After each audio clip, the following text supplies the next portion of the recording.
I think that when we first started, so we were the first to create that whole puffy silhouette that just kind of blew up. Um, I sort of got inspired by like a vintage like detail that I saw, and we created that style, and it just kind of exploded. Also, which was so cool, was just the amount of organic influencers that came to the brand, like right off the bat. That was really amazing, and certainly did not very unexpected, was not something that we like initially, in that first year, like went after or tried to go after. There's so many things, you're just trying to like get this business going up and going. So that was so amazing and so grateful. And to this day, we really do continue to have like so much organic like influencer celebrity love and support. The polar opposite of that, to be really honest, has been this year. um, you know, the tariffs, extremely challenging. The disruption, I think, of the production cycle, like everywhere around the world, I think, which so many people don't really understand unless you are in it and you've seen it, or we've been experiencing it all year.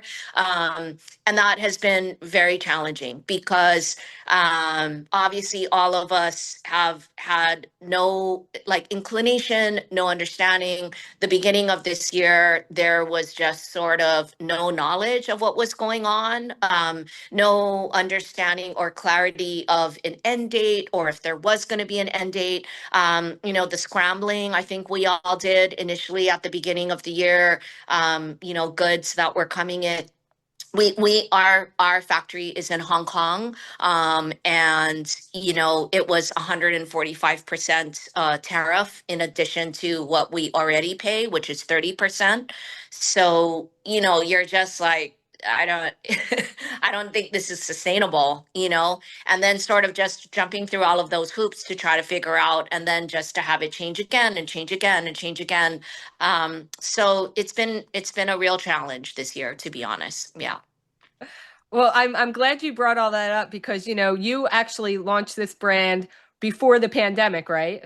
Right before. So it was Okay. kind of the same, like where I was going to say, we get through the pandemic, everybody's like, whew, glad that's over. And then pretty it's like, much, man. welcome to the Yeah, new political climate pretty where much. everything is like Game of Thrones, is what I Pretty call it. That's what I much. consider now. I'm like, our Yeah. government is now Game of Thrones. That's a great analogy. And when it's sort of like your own, like if you go left and you're like, oh no, and something like doesn't work out, then at least you're like, okay, screwed up there, but I can fix it.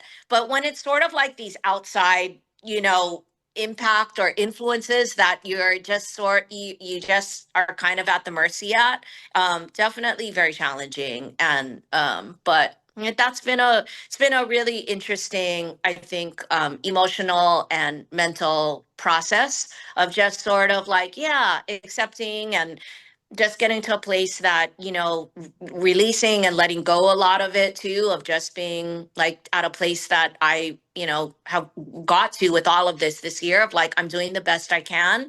My goals this year is to just sort of like keep, my company stable and keep my team together. And that's kind of it. It's certainly not the year based on last year of strategically where this year was going to go and how it was going to look. But you also just have to sort of like let that go and be like, okay, but the upside is that I am a small business that has been able to survive it so far. I'm so grateful for that. I'm so grateful that my team has been able to stay intact, and that's sort of it. And that's where I'm at this year. Well, that's the mark of a true entrepreneur, being able to see those challenges and those problems as opportunities to solve them. Somebody taught Yeah, me that many years ago. They're like, don't see it as absolutely. a problem, see it as an opportunity. Like, oh, how can I 100%. solve this? And I'm like, you're exactly right, because you can get through anything. You just have to, instead of like looking at it as like, oh, this is the end, it's like, all right, well, how would I do it differently? And Yes. Yep. that's with any business of any size. So Yep. if you truly want to launch your own business, that you have the entrepreneurial urge, because it definitely takes a special kind of person, then just know that, social media is a lie. We all know that. Nobody's Yep. life is easy. Yep. Nobody's an overnight millionaire. If that's Yep. what you expect, you will be Yep. disappointed.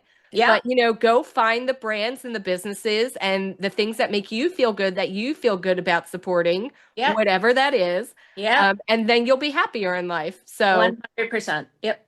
yeah. And I that's agree. definitely what we're trying to do with this show. I'm like, I want to find people that are building businesses that make me feel good and make them feel good and then talk Yeah. about them. That's wonderful. Yeah, it's so wonderful too. Though that you kind of have stayed clear to your brand and your lane, and that's your value of what you're continuing to put out like into the universe and into the world. So Yeah. thank you. Honestly. Yeah. And for anyone who has a mom like mine that continually asks her, well, how much money are you making on the podcast? And then I have to tell her, I am not making anything on the podcast, Mom. The podcast is my pure joy place that I'm Aw. doing because I love it. And